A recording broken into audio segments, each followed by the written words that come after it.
এগুলো নিয়ে পুলিশে ধরিয়ে দিয়েছে। আজকে যিনি সহপাঠী সহযোগী সাংবাদিক জসীমউদ্দিনের উপর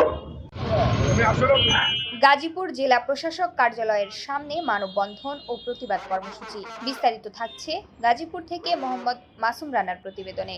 গাজীপুর জেলা প্রশাসক কার্যালয়ের সামনে সাংবাদিকদের উপর হামলার প্রতিবাদে মানববন্ধন ও প্রতিবাদ কর্মসূচি পালন করেছে জেলার সাংবাদিকরা।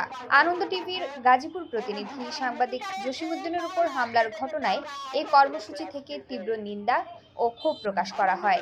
বক্তারা অভিযোগ করেন, গাজীপুর আদালত প্রাঙ্গণে দায়িত্ব পালনকালে সাংবাদিকের উপর পরিকল্পিতভাবে হামলা চালানো হয়েছে। এতে শুধু একজন নয়, একাধিক সংবাদকর্মী হামলার শিকার হয়েছেন এবং তাদের ক্যামেরা ভাঙচুরের চেষ্টা করা হয়েছে। মানববন্ধন থেকে হামলার সাথে জড়িতদের দ্রুত আইনের আওতায় আনা এবং সংশ্লিষ্ট আইনজীবীদের সনদ বাতিলের দাবি জানানো হয়। পাশাপাশি ভবিষ্যতে এ ধরনের ঘটনা এড়াতে আদালত প্রাঙ্গণ সহ সর্বত্র সাংবাদিকদের নিরাপত্তা নিশ্চিত করার জোর দাবি তোলা হয়। পেশাগত আমরা কোথায় পেলাম স্বাধীনভাবে সংবাদ সংগ্রহ করতে? যেখানেই যাচ্ছি টর্চারের শিকার হচ্ছি, আইনি সমস্যায় ভুগছি।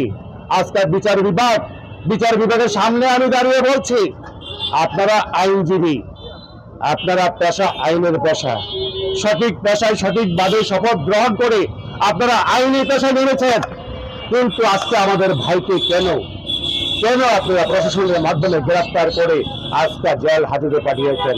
আমাদের অপরাধটা কি?